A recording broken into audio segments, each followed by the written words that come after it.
1010 Living is a podcast about movement, mindset, and mastery, delving into the world of dance and life experiences to provide you with the tools you can use to live a 10 out of 10 lifestyle.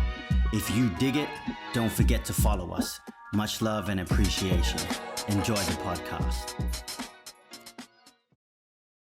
1010 performers wish to acknowledge the only custodians of this land, the Wurundjeri people of the Kulin Nation, and their elders past and present. We acknowledge and respect their continuing culture and the contribution they make to the life of this city and this region.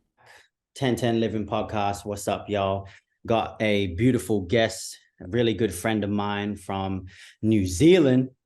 Yep, resides in Auckland right now. We've battled, we've been in different states together. Man, we got 12 in the building. Make some noise. Yeah. What is good, bro? It's so good to have you on. We were catching up beforehand, and it's just really good to hear from you again, man. I know that we don't always yarn or always see each other, but every time we do, it's just fucking good and nourishing for me personally.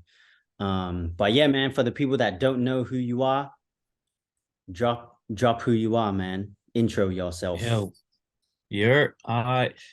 for having me. 12, aka Badass Street Beast. In New Zealand, based in Auckland right now, but originate from Cap City, Wellington. Love battling, love traveling, done all that stuff, EBS, KOB, Beast Camp, LA, all that stuff. 16 years in the game now, which is crazy. When I say that, I'm like, man, I'm old, I'm old. But been through it. But yeah, can't wait to get down and talk some stuff, because like the brother said, whenever we talk, it's always good. So it's good, refreshing, and it's just gives you more energy, you know.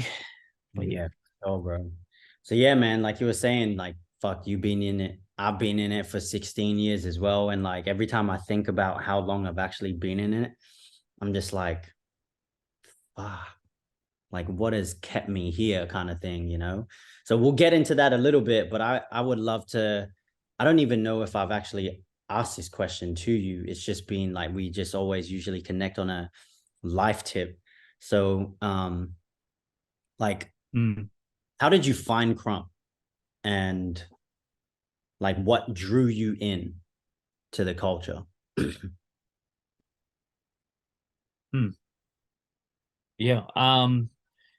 Just I guess the majority of people from my era that found Crump. I found the Doco Rise, and then just instantly hooked. I was always into I guess the hip hop culture in terms of music.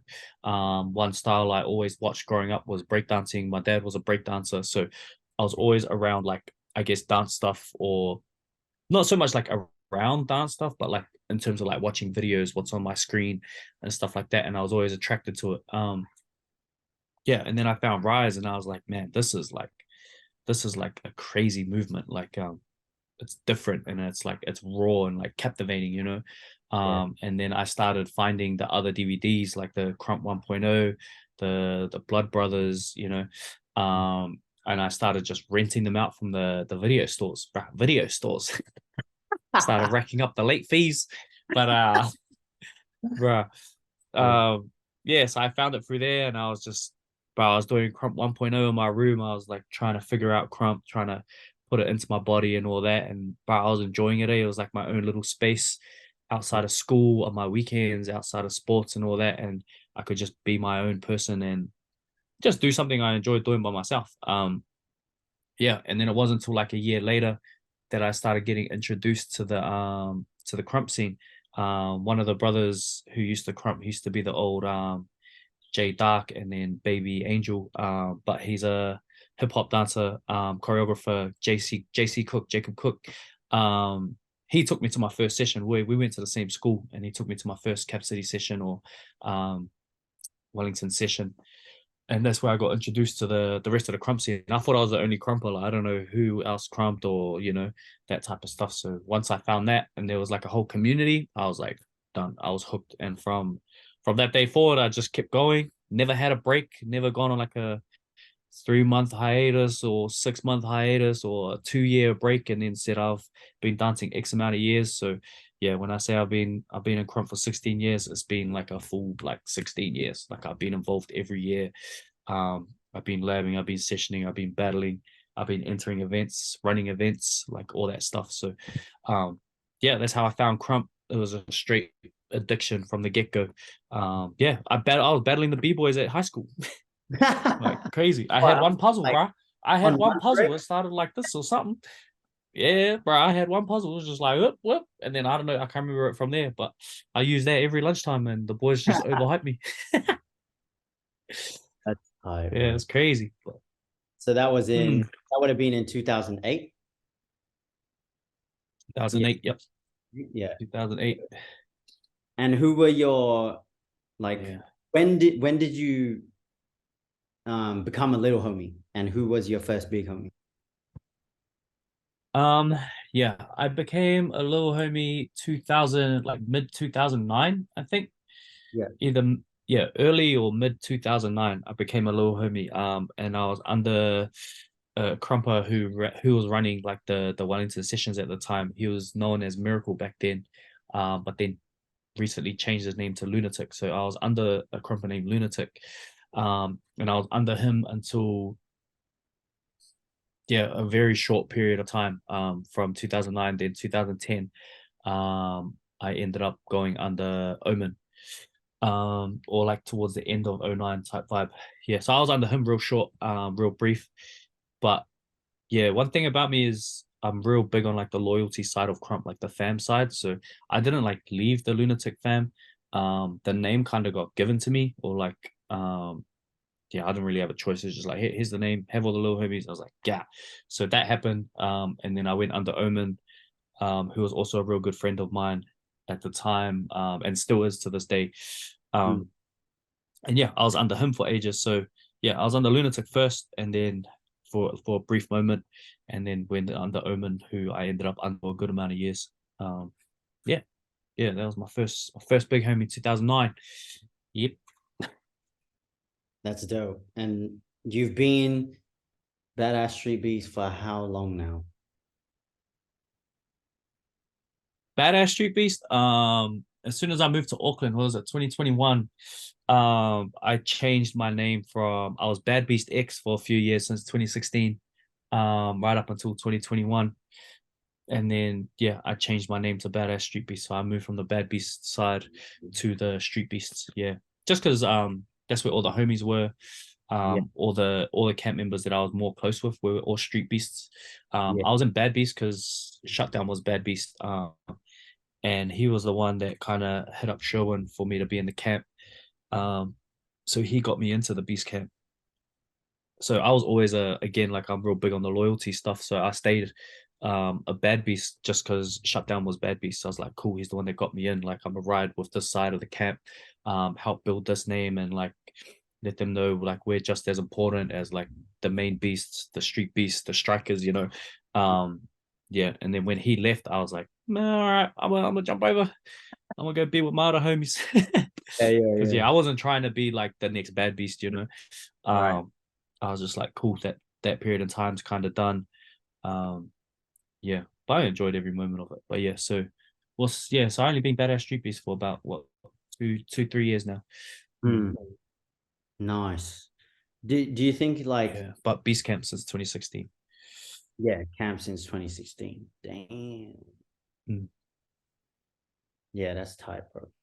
So let's jump forward like a lot. I would love to like drop in and talk about your most recent trips to LA.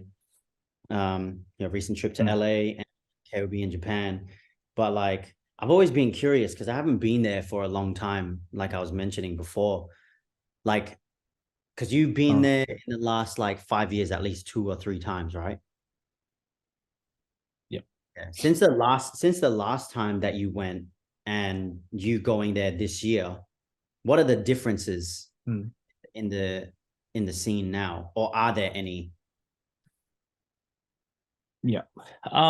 Yeah. So the LA trip. this year. Before this one, I think the last time I was in LA would have been the Beast Camp event, which was 2019, I believe. Um, yeah, that would have been the last time I was in LA. Other than that, whenever I'm like flying through America, because my mum lives there, or if I'm going to like EBS and stuff, I always try like I tell the person that's booking my flights, I'm like, yo, give me like a day or like a big layover in LA, and then I'll just like get Sherwin to pick me up and like hang out with him for a couple of hours and stuff, Yeah, just to catch a vibe real quick. yeah, for sure. But yeah, definitely a difference. Like there's definitely like the OGs are way more present now in LA than they were when I was there last. Like the OGs were still around, but they weren't very like present or like there, like hanging out and stuff. Mhm.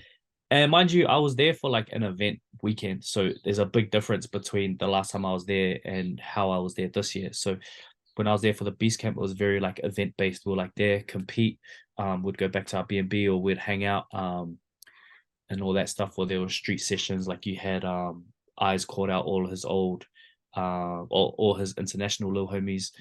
So there was the 818 session then, which was insane to see. It was like watching Mansanity like live in person, Mhm. So that was crazy. And then yeah, this trip, um yeah, Eyes is like not present in the scene anymore. Out there, like obviously there's a lot of drama going on. He's with like the 7M stuff and yeah, all that. I don't know like full deep details on it, so I don't really talk on it. But yeah, so this time going in, there was no event. We just went just to hang out with Sherwin. Like Sherwin was cracking up because he'll message us and he's like, "Yo, what do you want to do when you're here? Like, why are you coming over?" We're like, "Yo, we're just coming over to kick it with you. Like, we're just coming to hang out." Like, how long are you guys here for? Well, like 2.5 weeks or something. He's like, "Yeah, all right.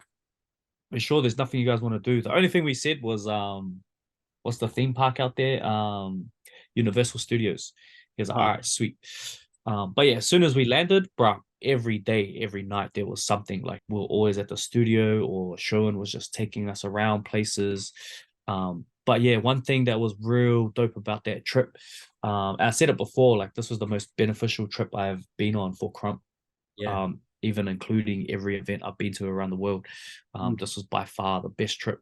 Um, but yeah, like the OGs were just coming to hang out with us. Like Sherwin was just messaging them, like, yo, I got fam here from New Zealand. Like, if you want to come kick it or just hang out with them. Like news rang Sherwin when as soon as we got off the plane and got to our hotel, news was on the video, like, yo, what are you up to tonight? Let's go eat or let's session, blah, blah, blah. And we hadn't even met news before. So we clicked with news straight away. He is such a cool dude. Yeah, Jay Slaught, he's just like messaged me as soon as you guys land. I was like, sweet, we landed. He was already like hitting my phone, like, when are you guys sessioning or where you at? What's your plans? He was keen to kick it. And then after the first session, we got to hang out with Solo. Like he stayed back after everyone had left, and we are just chopping it up, like talking with him for like hours, like a couple hours after the session. Um, and then he was like, yo, let's go get some Korean barbecue. Like, let's go hang out, let's eat. So it was crazy. Like the OGs were like keen to hang out with us, and we just got to like talk to them about their history, their side of Crump, how they grew up, all the issues that they had to battle through. And it was crazy, bro. It was crazy. And then like how they felt like isolated from Crump. They didn't feel welcome or like involved in Crump for a very long time. And then now they're starting to come back. And yeah, it's crazy. Like they feel welcome at the Beast Camp sessions every Tuesday. Like whenever Sherwin teaches and the OGs are there, he always lets them know like if you guys feel like you want to come in and say something while I'm teaching on like whatever topic he's talking about, like just cut me off. Like feel free to like come in and share your knowledge if you want to. You don't have to, because yeah, Yeah. Sherwin kind of like he pretty much teaches for free at the Beast Camp every Tuesday. Like it's like donations or something like that. Mm. So yeah, they feel very welcome. They don't feel like they're being pushed down or like their voices being like muted, Yeah. um so it's crazy. And they seem a lot happier like around the scene. So Mm. it was just mad to hang out with them, eh? Sherwin just drove us around everywhere, like took us to the events. We ended up at Childish's event, the playgrounds. We got to just go there and vibe. We didn't battle or anything. We were just there to support, hype up all that stuff. That was hella fun. We ended up at Ruins event, the Brawl event, where we battled. That was funny. So yeah, we found out the night before that we were going to get put in the battles because the battles weren't showing up. And it was meant to be me versus Rockboy and Lightsaber versus Crush. And then Crush pulled the celebrity card and was like, "Oh, I don't know who that is." Blah blah blah. Like, okay, all good. So Lightsaber ended up battling Oxy, who's one of Crush's little homies. He's type 2. Yeah. So that was crazy, bro. The LA peeps like Ruin, bro. Ruin's always cool when we see him.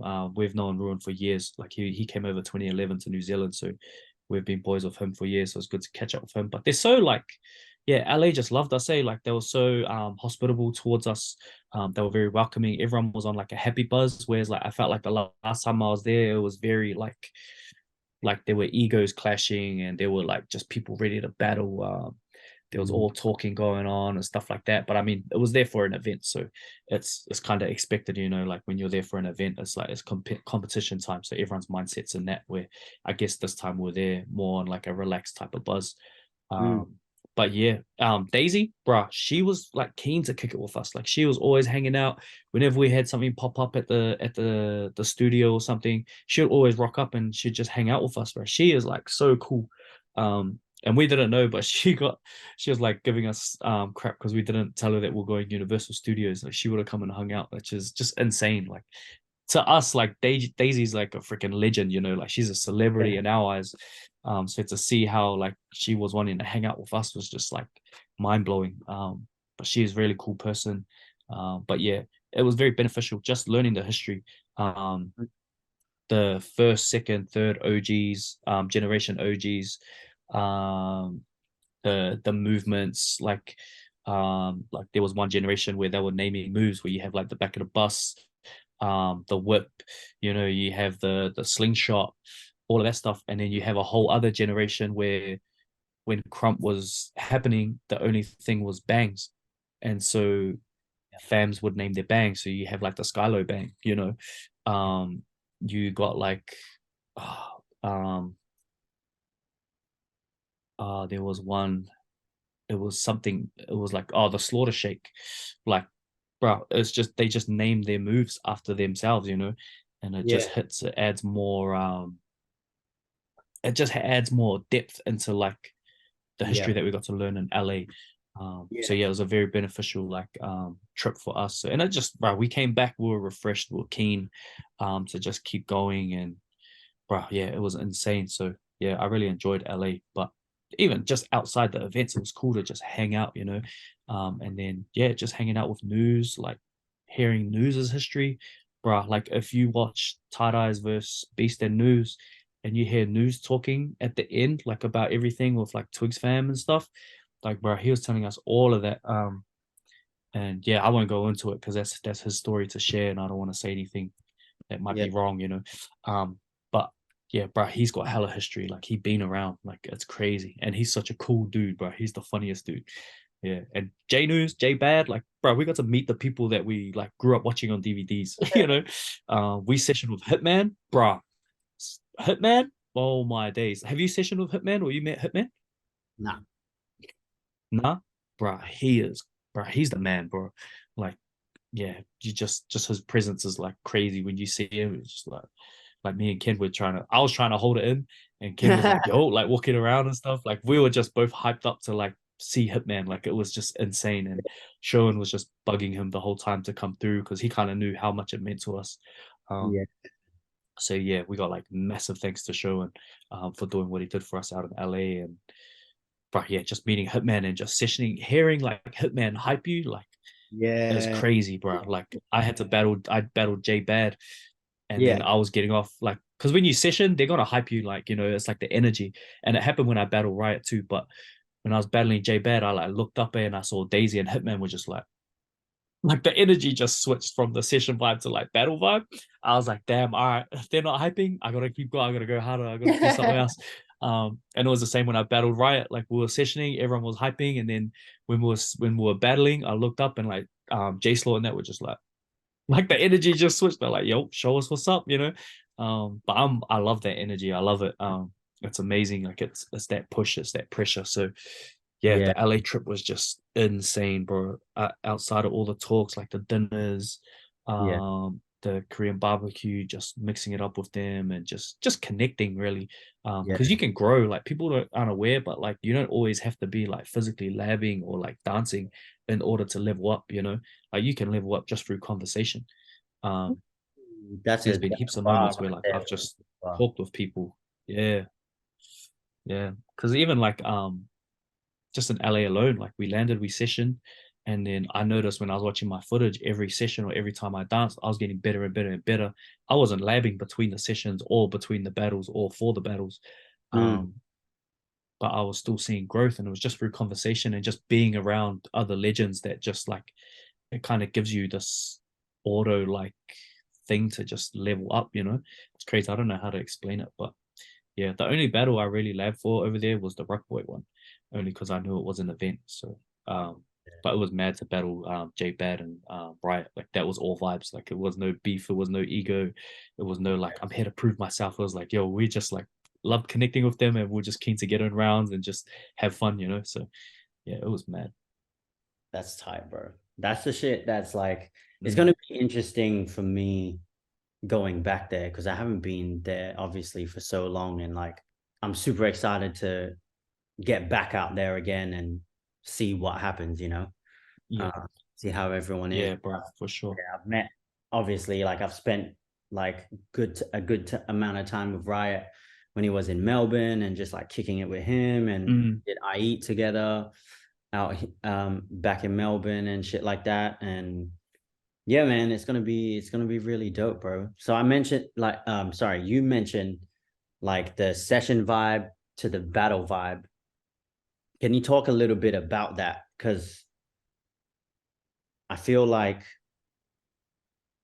I think it's just a necessary thing to talk about, especially for like new gen, because there's Mm. obviously like things like overhype and all that kind of stuff. Like it's a completely different pressure. Yeah, So like, yeah, share it, bro. for sure. Do you mean like just in general, the difference between session hype and battle hype, or Yeah, yeah. Let's the, like how I start was in LA? there and then see where we go. Okay. Yeah. Yeah. Yeah. So like this is just yeah, how I kind of view it and see it as well. But like when you're sessioning, obviously like there should be no ego in the session, you know. There should be no like hierarchy, or there should be no like this person's the top of the session, or no expectations Yeah. for like either rookies to prove themselves or heavy hitters to be like dropping heavy rounds every single time, you know, like Right. um and the hype is very like it's just the hype should be neutral, you know, like Mm, we're all there to encourage each other. If you're dancing and people are hyping you, it's amazing. And then when you're not dancing, you should be giving that same energy back to that person, you know. And I know it's hard, like after you dance, you're like puffed and you need to go sit down or something. But like have like a 1 or 2 person break, and then as soon as that third person jumps in, just go and start giving your energy again, you know. That's what I do. As soon as I finish, I go sit down for like 1 person, I jump back up and jump back in the hype, have my little rest, and then I'm back in there. But yeah, so it's very like encouraging. It's like a unit, or like a unity of people just encouraging each other and like dancing together, you know. And you just add your energy into the pot. You don't have to do like a whole 2 minute round in a session just because you need to build, you know. It's like you go in, you do your thing, you get out, whatever the type of energy is. There's different types of sessions, obviously. Like you have like your community sessions where like you're there to like vibe and stuff. You have your fam sessions where like um you might you might be labbing and working on certain things, so the rounds might be longer. mm, um or you might just be working on specific things, so the hype might not be as live as a normal session, but it's because you guys know you're working, you know. So there's right. different types of sessions, and it's being able to like read that type of session too, because there are sessions where like if the heavy hitters are going crazy or the OGs are going crazy, like let them have their space, you know. Like if you ain't Mm, there, then or at that level, like let them have it, you know. Because the worst thing you can do is like a session's popping off, it's going crazy, like people are dropping heavy ass rounds, and then someone jumps in who's like it's their first time dancing, and you're like, damn, the energy's just like this. because the level of Crump's not there, or like they don't understand the feeling. You know, we've all had it. Like I see it all the time, and I have to get in there and just keep encouraging them. But like, yeah, But see, it's crazy. But it's just, and how then that's just like a learning thing. yeah, I was just gonna ask you, like, how can the people that are coming up be aware of that? Yeah. It's through trial and error. For me, I'm like, yeah, it's through trial and error. It's like if they choose to make that risk and jump in on a heavy session, if and the session dies after they're around, like they have to understand that that feeling was because of them. You know, like they didn't hang with that session. So understanding that pressure of the session, like it's cool, they take the risk and they do it, but now they know, okay, like let me go lab and let me come back and like try it again, or you know, or let me try read this session, you know, or you know, to jump in earlier when the energy is being built. That way when the energy's up here, you've done your bit to add to that energy. You know, you're a part of this energy, even though you added when it was still early. You know, you're still a part of that energy. Right. So just letting them, yeah, experience it really, through trial and error. And even like if they have a mentor or a big homie, like I feel like it's on them to be like, did you feel, just Yeah. asking questions like when you jumped in that session, did you feel, how did you feel, and letting them answer that, and then be like, okay, did you feel the vibe kind of switch up, or did you feel like no one was hyping you as much as they were hyping the person before you? And if they're like, yeah, and then you can explain to them why, you know, but not so much like throwing it at them, but just letting them know, like, Yeah. yeah, this is, it's cool that you did that, but you know, just so you know, like that's the reason, like this is Crump, and the energy is very, it's such a like, the session is a very exposing place, and it can be very exposing to like those people. But yeah, the sessions can be hella crazy. But What? yeah, and then when you're battling, bro, Yeah. the, oh sorry, yeah, yeah. No, I was just gonna say, since we're on the session topic, like, what makes, because we know this, but like, what makes the session Mm. exposing?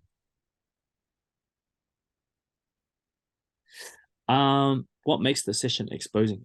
It's very like, because there is like, the sessions can get to a point where there is, it hits a certain level, and it really exposes you if you can hang on that type of level, Right. or it exposes like your knowledge of Crump, pretty Mm, much. Like if the OGs are getting off, they're getting off in a certain way from their era. That's why it's popping. If you come in with like this whole new era type Crump, and you start doing all these little details and combos for like ages, and then doing one big swing, everyone's gonna be like, bruh, yeah. like we were already doing like 30 swings back there. We were bouncing the whole round, like we were chest banging the whole time, like banging out. And you want to come in Right. here and like start talking all this like warrior stuff, you know? So it's very exposing in that era. It's like, okay, yeah, you're like a new generation type crumple or new generation hitter, which there's nothing wrong with. Right. But but yeah, it's like you can see the ones that will jump in and try and do the old era that never danced back then, but they're like trying to do the movements, but that's just not the same. Um, Mm, but yeah, it really does expose people and where they're at with their Crump, you know. yeah, for But sure. yeah, Do you think that do you yeah, think it's the that pressure that creates us. yeah, for sure, bro. Do you think that a new era crump dancer can learn, like, obviously they can learn the moves, but do you think that they can learn or like, um, yeah, let's just say learn, like learn the OG vibe kind of thing? Because in my experience, it's very, very, very fucking hard to. Yeah. I think, yeah, I'm not sure. I think it depends on the individual. But Agree. majority Yeah. of like the new stuff, because Crump has grown so much in the recent years, like there's all these foundations now. There's like language, you know, like we actually say stuff when we Crump. Mm, Back then it's like, yo, they were not we, but they were just like banging out. They were just doing bangs. Um, they were just grooving, like, you know, and they were just expressing like crazy. mm, Like we can sit there and be like, now we can sit there and be like, yeah, like we can make movements up like I don't know, if you're having a bad day and stuff, you can make up movements that show why you're having a bad day, or like you've been reading this book and studying and stuff like that. Back then it was like that was an arm swing, an arm swing meant I was having a bad day, or like a chest bang, a continuous chest bang was like I'm having a really bad day, or or like this whole like wild like live swing up here could be like, yeah, I'm in such a good mood, like I'm just down to like get rowdy, Yeah. and it was just through one movement. Yeah, but that's how I kind of see it, the difference between the two. But I feel like new gen can definitely, like new people coming into Crump could definitely learn the old school way of crumping, but I feel like they would have to learn that first before all the basics and foundations and the new stuff. Otherwise, once that's already in there, it's hard to kind of be like, okay, like restructure it. Because even like me, like I try and do some of the old stuff, but I mix it in with like my new stuff now, or like the era that I came from, Sure. So Okay, so now we touched on the session. There was so much like dope knowledge that you shared there. Battles. Talk about it. Battling. Battling. Battling, bro. I love battling. So like the session hype is the session hype. Battling hype is different. Like you have your sides, like you'll have a session like this. As soon as there's a battle, you'll see it go like this. People pick their sides. And then like you have a few people from each side that are not too biased, like or aren't very, like they understand the encouragement of each dancer, but if it is like a real competitive, or like there's beef involved, then like this side will not hype this side will not hype this side. So it's like very like rep your, like back your team, rep your squad, all that stuff. And even at tournaments, like a good one to watch, like a good tournament to watch is EBS. Like they have the two sides like this, and then as soon as they battle, like this side will always rush the stage when this person's dancing, this side will always just chill, so that's a perfect example. But battling, like to get the hype, like it's about how you build your round, it's about your moments, what you're saying, and like how you build into your moments that creates people wanting to go crazy. And then obviously like if you're just doing better than the other person and stuff like that. So it's a lot more, I feel like it's a lot more technical than a session for sure. But battling can get very exposing too, like you could battle people in a session where there's no biasness, like everyone's just like, you're just there to battle, to sharpen iron, and like the whole circle might not even hype you just because you're doing whack, There's like, you haven't impressed us to hype, then you get the encouragement hype that people do just to try and push you to that next level and stuff like that. But the genuine hype in battles, like you can really see when it's genuine hype, and then when it's like supportive hype, for sure. Like you can hear it. Nice. I feel like session hype's way more. Sorry, keep going. Nah, you go. You feel like session hype? I was just saying, I feel like session hype is a lot more like there's a lot more to talk about, the difference between and session hype and like what creates the hype, as opposed to battling. Battling is very like straightforward. Yeah. Cool. How do you prepare for a battle?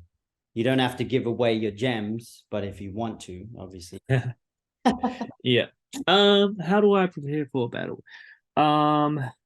Preparing for a battle, like I like obviously like track selections, what kind of track I'm feeling, how I'm kind of feeling at the time leading up to it, all that stuff. But prepping for a battle, I'll have a few lab materials, like lab killers and stuff like that for sure. But then like in the battle moment, it's like, okay, do I need it? Or if the pressure's on, like when to use it, going off of what they do.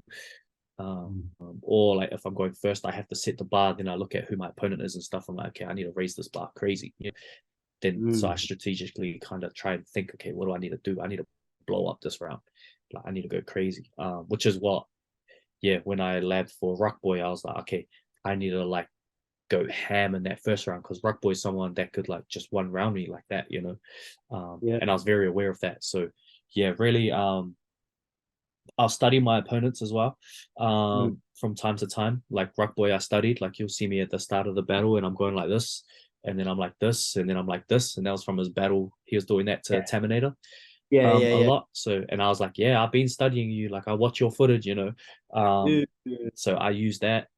I know he has this whole like Bruce Lee type thing with his Crump. Like he has the Rock Lee character style, whatever. So I took that into account where I did my shoe move and I started 1-inch punching the shoes, you know.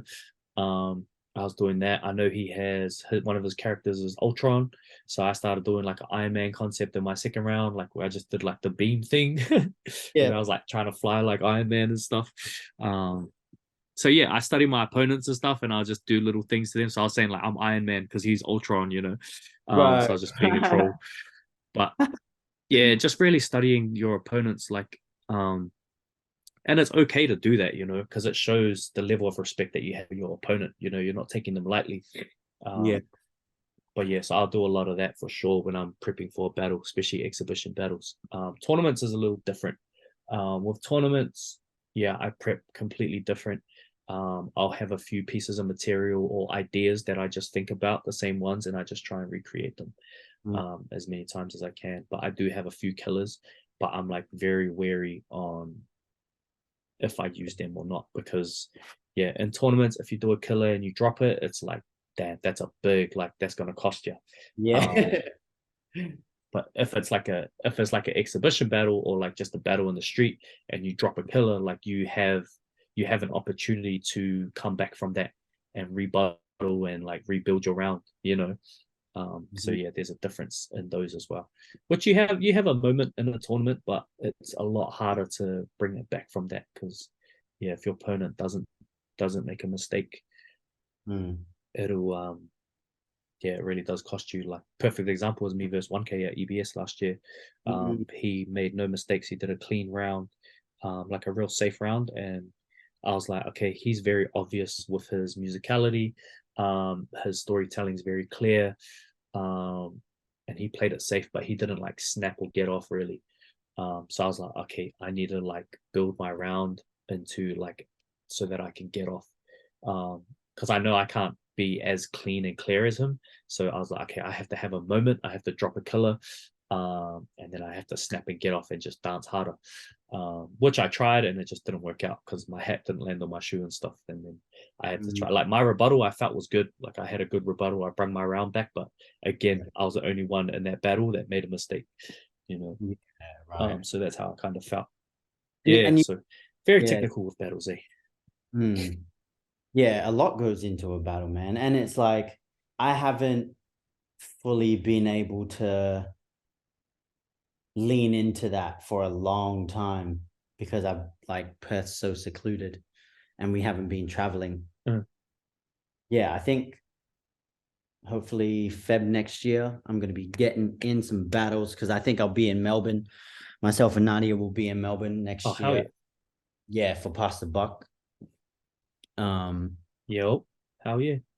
Yeah, so I'm super excited for that. Like I battled Gian recently, and that was just super tight. And just like refreshing, you know, like a reminder for me, like, yo, I actually love this battle shit. Because we've been sessioning for so long. You know, and like, yeah, I can battle my little homies and the people that are here, but it's not like me and you battling or me and Gian battling. Like there's no real per se challenge, but I can come into the battle and just be actually lab for the battles and be like, yo, like let me get to work on these killers kind of thing. Is there any other way to do a killer besides being flashy with a hat or a shoe? For sure. Just watch Solo. True. So you would say like Solo combo king, bro. Yeah, so I was gonna say, so like killers are basically combos, right? How do you Yeah, Yeah. like Go ahead. you have how to like show the difference. Say again. Um, do you mean like how do you show the difference, or like what's the Yes. difference Yes. between them? Yeah. Like a combo is a combo, right? It's a bunch of materials stacked and done in sequence type thing, pretty much hard and fast. You Mhm. can have like your simple combos or your quick combos. You can have easy pieces of material or like stingers. Same with like hat moves. You can have hat stingers, which are Yeah. like quick moments. Yeah. But then you can have like yeah. So take for example a hat move. You can have a quick hat move where you like grab your hat, and you like boom, hit, bang, and then you put it on. That's a stinger. Yeah, real quick. Or you can have a very detailed hat move where like you put it in your shirt, or like you have like a Rex moment where you go like something like that looks like an alien or you've never seen done before, and then you catch it on beat. That's more of a killer. And it's the Mm. same with combos. You can have your easy, quick done combo where you grab something and you throw it. Boom, easy combo. Or you can have like a quick, detailed combo that like has different textures on beat and builds up into like a crazy moment, with a crazy, crazy afterblock. And then Mm. that also could be a killer, you know. And yeah, the best person to look at is Solo. Like he has killers just flying at people without using his hat and his shirts and stuff. Sherman does crazy, crazy killers too. Of course. Yeah, who else does crazy killers? Yeah, Who are you heaps of watching at? people do Who are you crazy. Yeah, watching? Who are you watching at the moment? Crump wise, Yeah. I'm watching a lot of Spartan. I'm watching a lot of Bruiser, and always a lot of Beast. Yeah, so those three. But yeah, mainly Bruiser recently. Yeah, Mainly Spartan Bruce. I'm watching whenever he. Yeah, Bruiser. Yeah. But Spartan when he drops footage for sure. But I've been really listening to a lot of Spartan tracks. Like the feels of Mhm. his tracks have been like kind of where my Crump's at the moment and how I kind of feel. Um, Nice. I yeah. always feel like I have to, like, I really have to lab to his tracks. You know what I mean? Because like it's not Mm. like, I don't know. There's a grittiness to it that no other beat maker, and that's what obviously separates him and his style of like crump music. But Mm. like, yeah, there's a completely different vibe to it. And if you can't catch it, it's just like you may just don't dance to it. Yeah, for sure. There's a whole other feeling to Spartan's tracks. But yeah, there was a time where like even I wasn't messing with it. Like I was listening to more morph music or player and stuff like that. But Mm. yeah, as of recently, last couple of months, it's been heavy Spartan. Just loving it. And where I'm at mentally and stuff. So yeah, it's been. Nice. But yeah. What keeps you battling? Like, how do you find the motivation? Because I know that, especially for being in it for so long and in a scene that Mm. may not have heavy hitters, or like you've already battled them. Like, how do you keep that ball rolling in a sense? Yeah. Yeah, I think like I'm at a point now, like, and it's the same with whenever I talk to like Ken and Byron. We're at a point now where like the thing, like we don't get too excited to battle here, but we get excited about like matchups. So we do like dream matchups of like after sessions. Um, and we try and match names up that we think would be a crazy battle and stuff. That's why like our last after session that we had at one of the beatdowns. We had crazy battles, like Oh we yeah. had Erupt versus Omen that was insane. Yeah. Um, and then we had a few other battles lined up, but they didn't happen. Like people didn't show up and stuff. But the night still sparked off. Like you had Alien versus Grimate.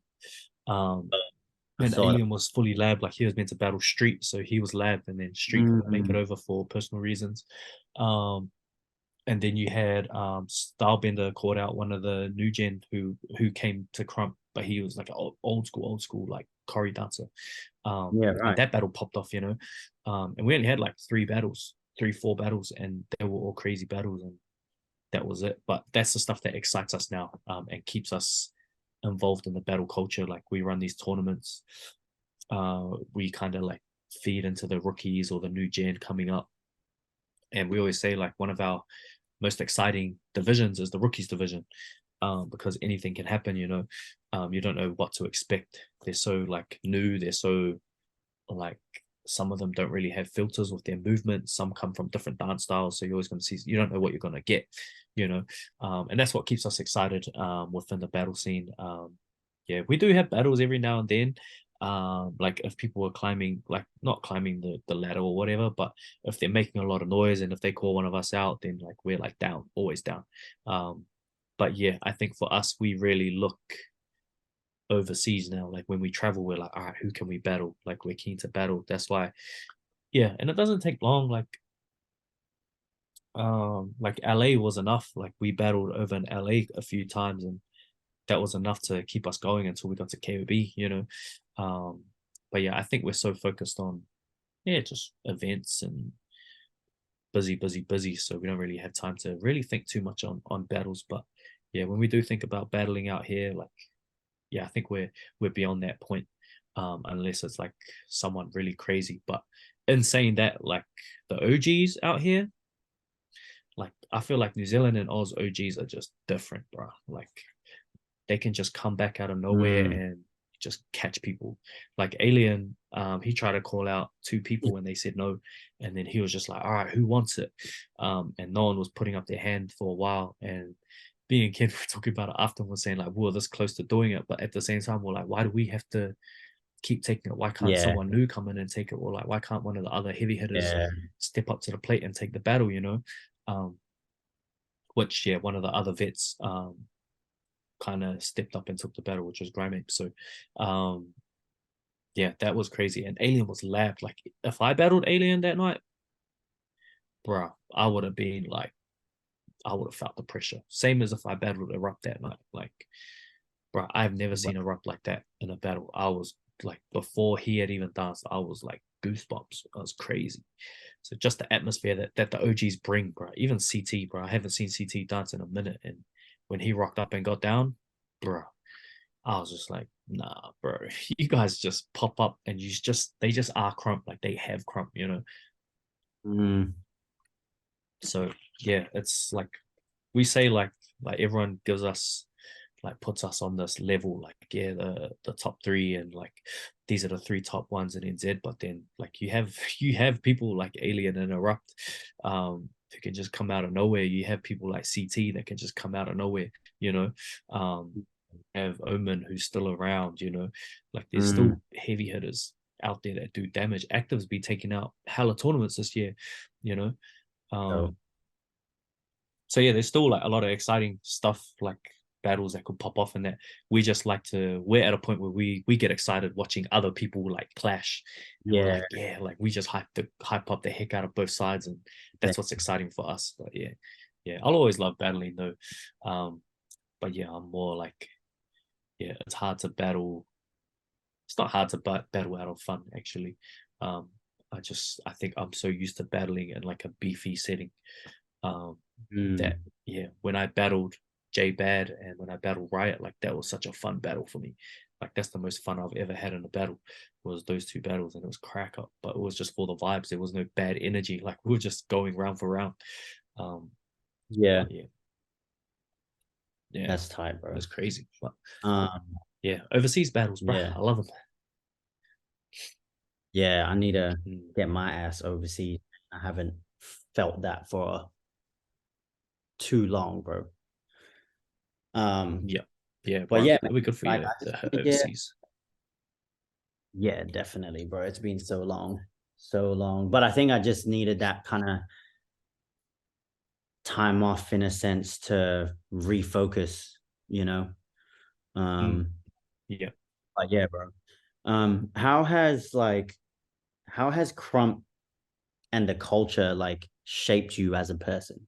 Like with the battles, with the sessions, with the travel. Yeah. Mm. Um, yeah, I think growing up in Crump has like really helped me a lot. And like in terms of building me as a person, Mm, um, yeah, for sure. Like through the trials of like not being good enough, the trials of having to build resilience, you know, like having to continuously bounce back after loss after loss after loss, like yeah, and I'm still doing that to this day. Like my main goal in Crump, or my dream in Crump, is to win a world title, like to win at EBS, you know. And I've been there like 3 times and failed all 3 times, and I still have to pick myself back up. So it just builds my strength in that area, and my resilience to like not give up as well. Mm. It's helped me to see life in a different light, I guess, as opposed to like the whole, like you gotta work, you gotta save, you gotta do the 9 to 5, you gotta get a house, all that stuff. And I'm just like, man, how do I do all that but then also do what I want to do, like something that I love doing, something that brings me to life, you know? If I was doing that, I'd be so depressed, but you know, I wouldn't be happy, because I've always wanted to see the world, and Crump's given me that opportunity to see the world, different parts of the world.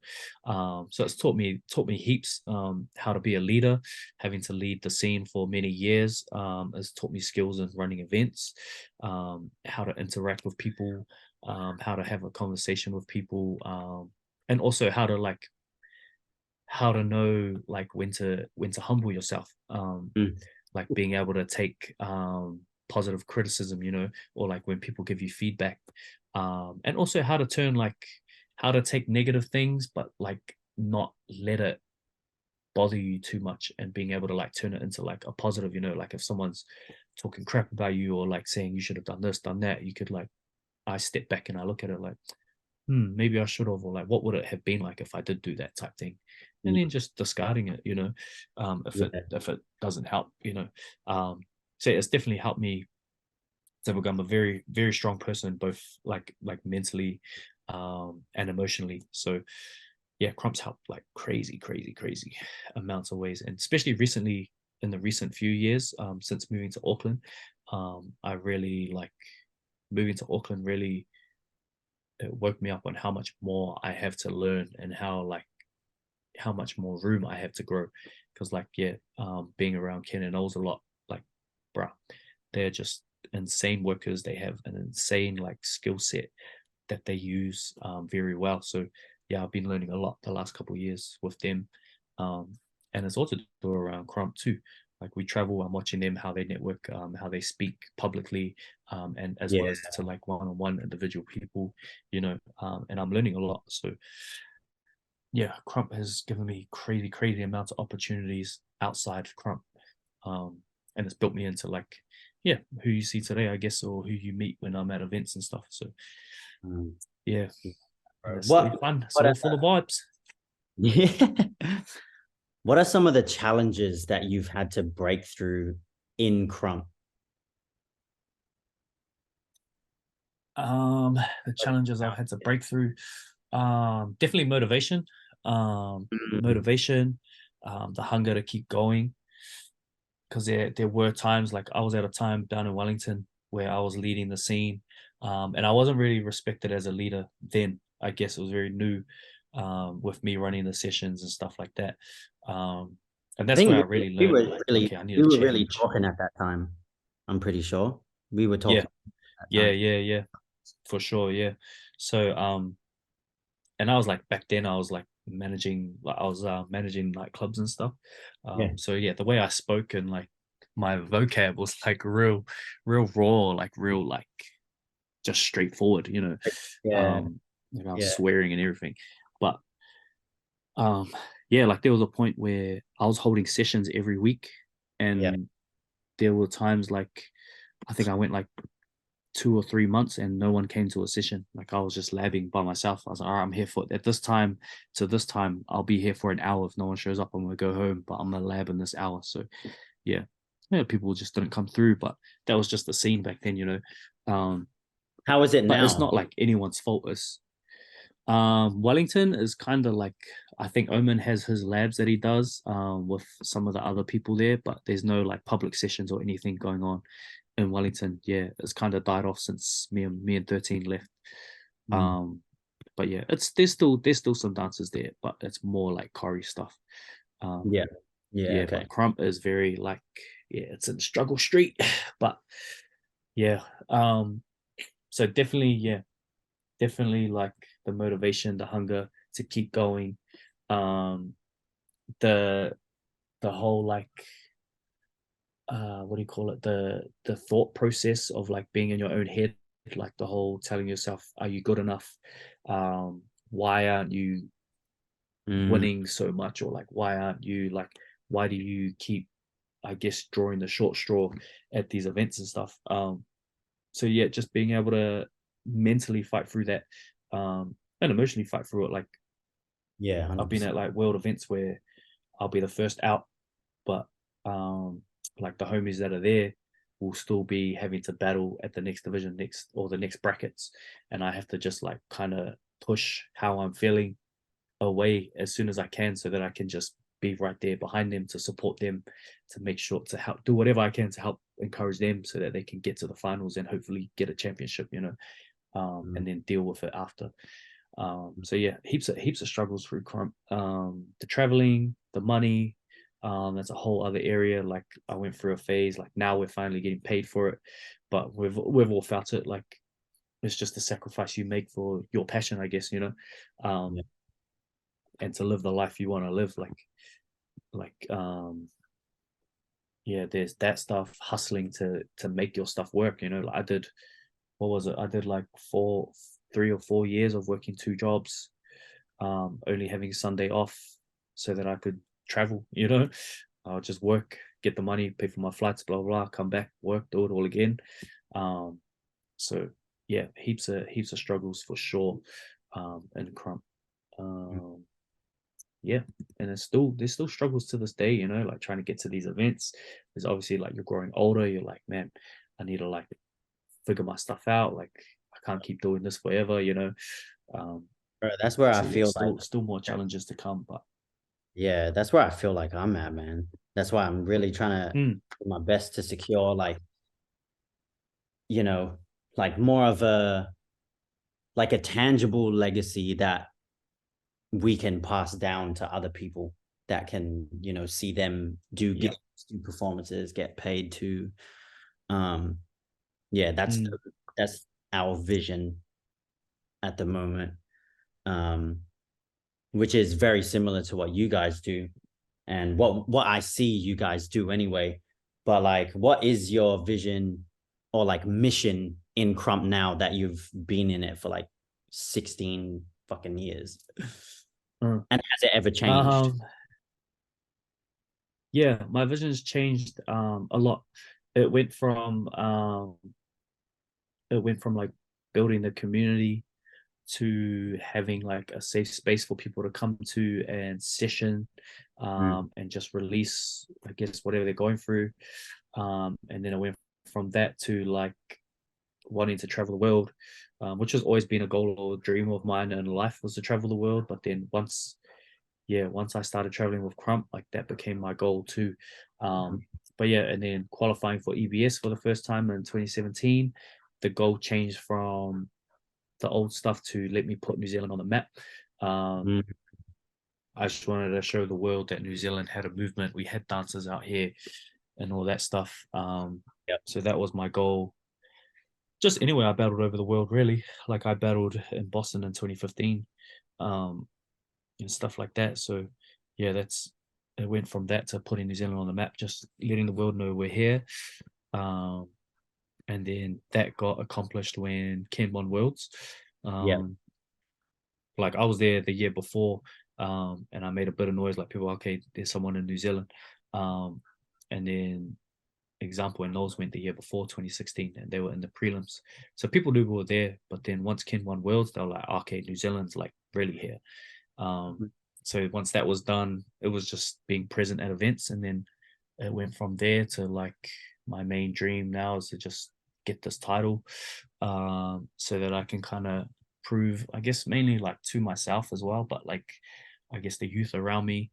And then if I end up having kids later in life, like prove to them, like, yes, you can achieve like your dreams, whatever you Yeah. set your mind to, your goal, like you can do it, and I feel like with me winning titles or like the EBS belt, I have something physical that I can like give to them to touch and feel like this is his dream in real life. Like if he did it, we can do it, you know. Yeah. So that's where I'm at now. Like that's, I guess, my main drive for wanting to get this title, you know, whether it's a trophy. Mm. But yeah, the belt is just like, the belt is mad. Like that's like what you see now. You see the UFC champions have belts. You see the Right. WWE champions have belts, you know, like yes, you see the boxing champions have belts. So a Mm. belt is like, that's kind of what's the world sees as like a real champion, you know. Yeah. So yeah, I think that's where I'm at now. Like my main dream is to kind of get this EBS title so that I can really show, I can talk about like chase your dreams, like live the life you want to live, and then I can also be proof that like it pays off, you know, like it's worth Yeah. it, you know. So that's my main Nice. So goal does and that dream now, mean is to that achieve are that. you yeah, are you basically like for the next year, what are your plans? You're obviously hitting EBS again, or like what's the deal? Yeah, yeah, definitely trying to aim for EBS again this year or next year, sorry. But also we've got like, yeah, we're building a lot of connections with KOB. So yeah, connecting with them a lot more. Trying to hit the list as well. We haven't been to the list yet. So I've been to Paris, but it wasn't for an event.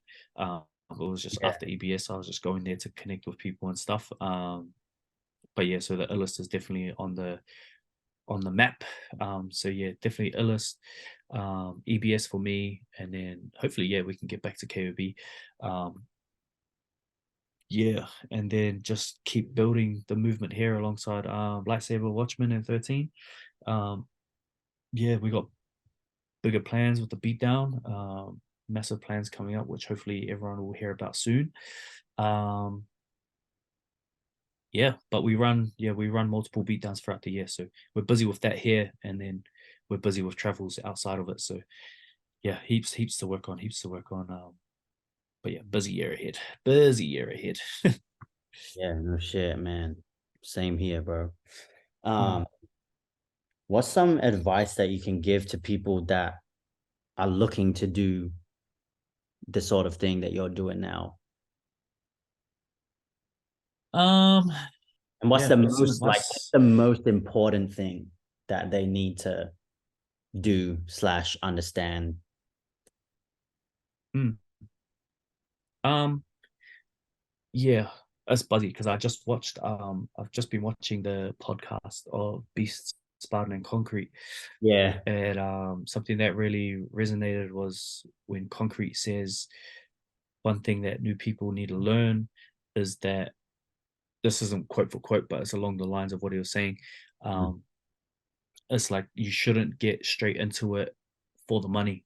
Like you shouldn't be trying to, like, if you're trying to run an event for the first time, you shouldn't be expecting to come out with profit or like, you Yeah. know, stuff like that. And I was just looking at it, and it's the same. It's kind of similar to like if you're traveling for events and tournaments and stuff. Like it's cool if you get the win the first time, but it's like if you don't, it's still all good. Like it's more like you gain experience through it, and it's the same with events. Like you might go out of pocket the first few events, but then once you're ready to run a big event, you've got all this experience that can help you run this big event and become successful. You know, Mm. and it's the same with events and tournaments and dancing. Like if you're wanting to travel in that, like it's different everywhere you go.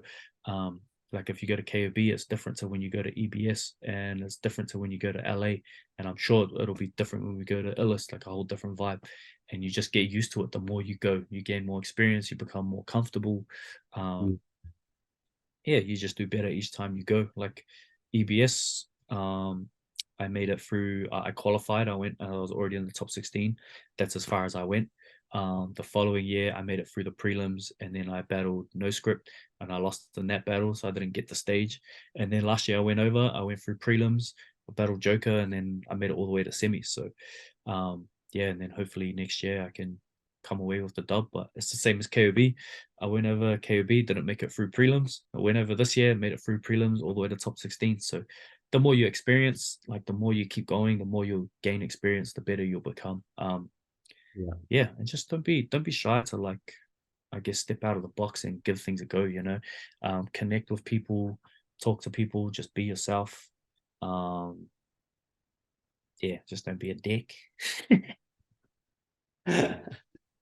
What? That's key. That's the Yeah, gem, right? bruh. Don't be afraid to fail. Yep. Yeah. And if you fail, just like don't throw it away. Like really look at it and like what can you pull out that you can work on, or what are some whys, or what are some hows that you can change to do better next time. Don't just give up that easy.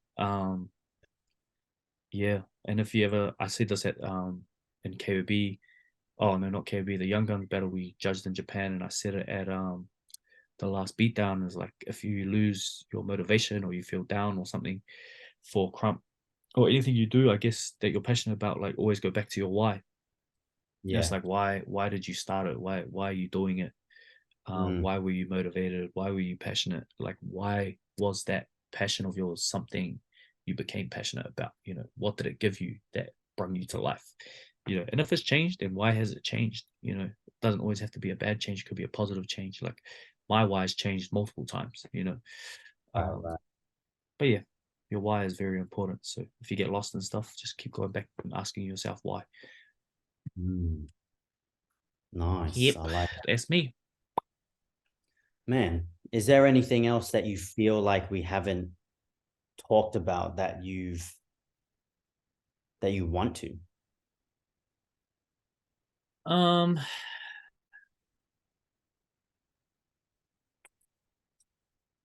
um, yeah, one thing I said I said it at the beatdown too, was don't forget about especially if you're like someone who's leading a movement or teaching workshops, is to, or someone who's running events and stuff, is to not forget about the feeling side of Crump. Because I've judged a lot this year, and there's a lot of like technical dancers nowadays, which is dope, because it's just as important in tournaments, but there's a few people that are like very technical, or they're focused on a criteria that they don't have feeling behind their movements. They're just ticking boxes, and it's like, okay, that was a cool round. You're ticking boxes. You did everything clean. The limits were fire, and then someone will come in and just get the heck off, and like you just feel it, like, and then it's just like, you know, Yeah, um, yeah, yeah. because there is a lot of technique and stuff, but inside the get off, if you have a very advanced get off, you're gonna wash someone's technical side, Right. um so yeah, and it's like if you just focus on the technicality of a dance, you're going to lose the feeling of the dance. And Crump came from feeling, it's like, I guess its essence was feeling, that's where it was birthed from. So, and it's like majority of dances, like you feel the music, right? You're not just being all technical. So yeah, a lot of people are starting to focus a lot on the technical side, which is good, but try to find that balance between the feeling and the Mm. technicality, and know when to use what, or like when one's getting too far ahead of the other, you know. Yeah. Um, but yeah, and it's like, yeah, you'll see like, yeah, you'll see us at KOB, the 3-on-3s. We just took out me, Lightsaber, and 13 just won the 3-on-3 division at KOB. And hopefully our first round gets posted at the prelims, because I know they don't really post the prelim stuff. But hopefully, because that, like, we just entered, we didn't even lab prepare anything, like nothing. First time we saw each other was the day of, and we just entered, and then they called our names up, and we're like, all right, let's see how this goes. And we just vibed, and it was like, it was just feeling like we were just connecting, and our like, what do you call it? Our like, we were just in unison with each other, I forgot what the word is. Yeah, I'm trying to think of, maybe it'll come later, but yeah, we were just connected with each other, in our rounds and stuff, and we were just going with the flow, and we ended up scoring like highest in the prelims, which was crazy because everyone came with like labbed routines, and like some teams had props, and like all that stuff, and they're trying to force these moments, whereas like we just went in Yeah. and we are just vibing, and sometimes that's the most important thing, is just like you just need to be there and just be present with the music, with the people around you, and the feelings that, or the emotions that you're going through, because that's where, like, that's what could draw your real true Crump out, you know. But yeah, that would probably be the last thing. Is just don't forget about the What feeling like of dance how in general. Yeah, for sure. How can people tap into that though?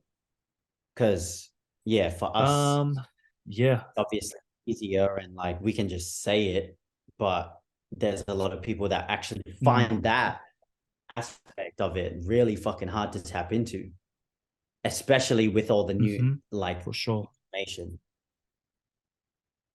Yeah, for sure. I think it all, again, like a big reason could be your why.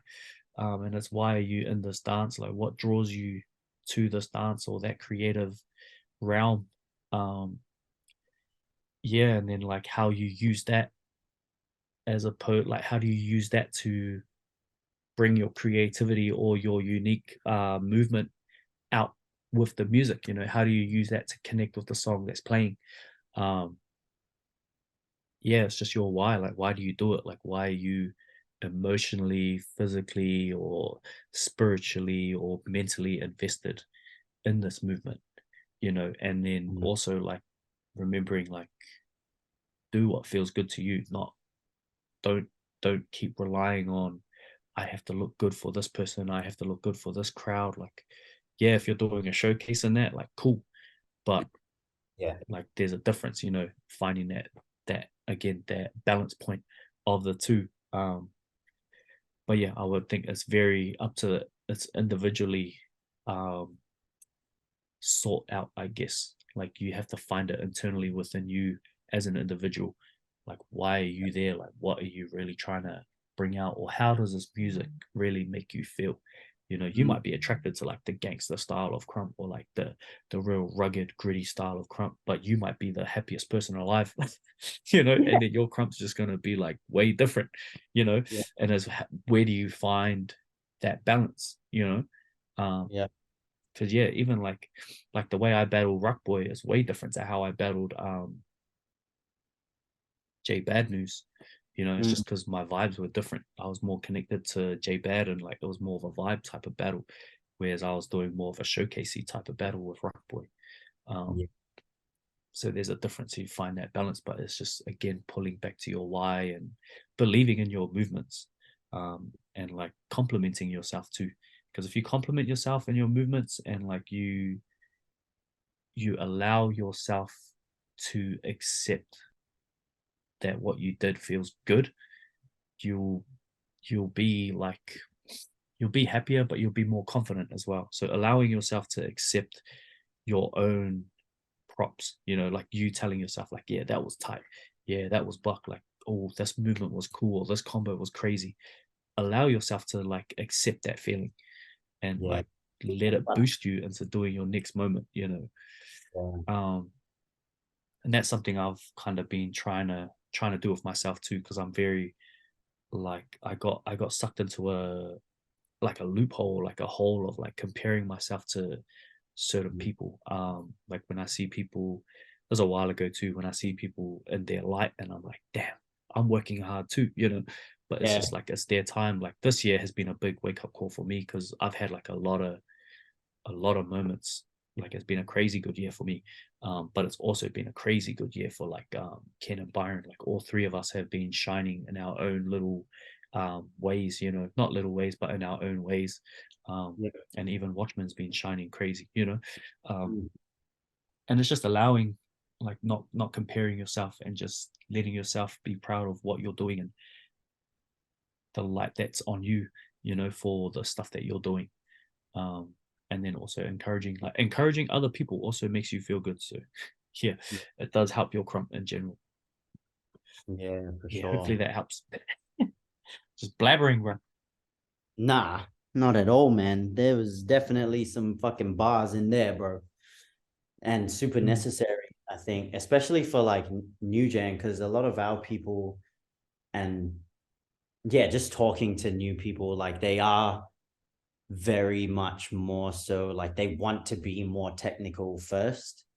And like I always say first, it's mm, like, bro, it's feeling first, man. If you get the feeling and if you feel good in your crump, the technical shit and all the things that you want on a like visual level or like physical level yeah. come out Mm, anyway. But I think like people exactly. people need to learn themselves first and understand like what Crump actually feels like and what it is. And then you can get fancy and you can really tune into your creativity and like make the killers, make the big, like the riskier moves, and be tight in the way that you want to be tight. And like I think, just to reiterate, like propping, like bigging yourself up, I think is one of the healthiest things to do, especially in Crump, because it is so competitive, or just street dance in general. Like it's so competitive, especially when you're in tournaments, and like it is about winning and losing.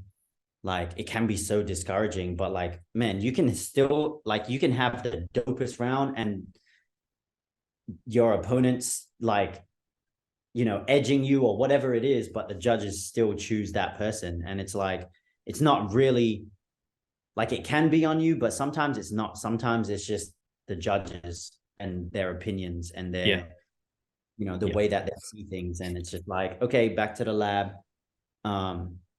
What can I learn from this experience? Like you were saying before, and just like enjoy the process of everything rather than just going in there. Like obviously, getting the dubs dope, but like you guys just fucking took out KOB 3v3 just by vibing. Like that's the shit, Yeah. Um, For sure. Yeah. Yeah, bro. Man, I think like you answered all the advice questions, especially for new gen. I think there was so much in this like podcast that people can take away from, can draw from. But yeah, what are some events that are coming up in New Zealand soon, or next year, I should say, if people want to check that out? Plug yourself and like where people can find you, what they can do to be a part of your community as well, if you guys are out in New Zealand and following. Yeah. Next year there's a lot of events happening. You can follow at LH Combine. That's where we post all the info for our events coming up. We have a bunch of creators in our village or community as well. So yeah, we've got all the beatdowns that are coming up. We usually run like a rookies, youth, and then a heavy hitters, and then the end of year. But there could be more, who knows. And then you've got Watchman, who runs the Labyrinth, which is an all-female event. We had some Australians come over this year, which was dope. The Labyrinth popped off this year, so that could be popping up next year again. I'm going to be running more street champs throughout the year, which is like different tournament structures and stuff, but it's all in the street, and it's all like free and just community vibes. There's opportunities for judges to judge who haven't judged before. So I usually have like 1 or 2 advanced judges, and then I'll have like 1 or 2 like new judges. And then we just run them through the process just to give people more experience in different areas. Then all in LH Combined, we have heaps of all-style events. Project Team usually runs all that. You can follow them at Project Team. They got a few events coming up next year too. But New Zealand's very busy. It's very busy. It's in a good place dance-wise right now, both Crump and all-style. So yeah, there's heaps of opportunities for Australia and New Zealand to connect. We're trying to come over there a bit more, build connections. Like we were out at Destructive Steps earlier this year, super random, but that was a vibe. But yeah, I love the Aussie community.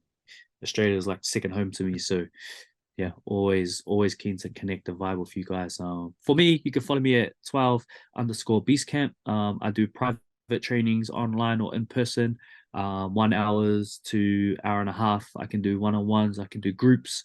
The prices vary too. So yeah, just let me know, hit me up via DM, or my emails on my bio and stuff like that. So yeah, we are. Hopefully I can come out to Aussie too. So yeah, but that's definitely. it. Man, I need to get back out to New Zealand, bro. It's been a very long time since I've been. It would be a vibe, bro. Yeah, definitely. Especially like your scene's just like you were saying, it's just popping, and it's like, just super inspiring. I want to be able to vibe with all the new gen out there and catch some battles, see the homie erupt again, like meet up with Spewer. Like, yeah, there's so many people that I'm connected to out there that I haven't seen either for a long time or just, yeah, haven't like fully just like met, you know what I mean? So yeah, Mm. man, hopefully we can tee something up, or yeah, just make something happen on my end, especially. Um, but yeah, bro, far out. Thank you so much for being on here, sharing your Oh yeah, knowledge, sharing your experience, bro. Um, yeah, maybe all we'll do good. it again in like a year or something to see if you got that belt, see if, you know, how you've grown, how the New Zealand community's grown, whether we yeah, catch up in Australia or New Zealand, whatever. But yeah, bro, Mm. appreciate you being on here, brother. Bro, hell yeah. Thank you for Make having me, sure, bro. You already know the vibes. Always keen. Always keen. make sure But you yeah. subscribe to the channel. Make sure you go follow the bro if you haven't already. And we'll see you on the next one, man. Peace.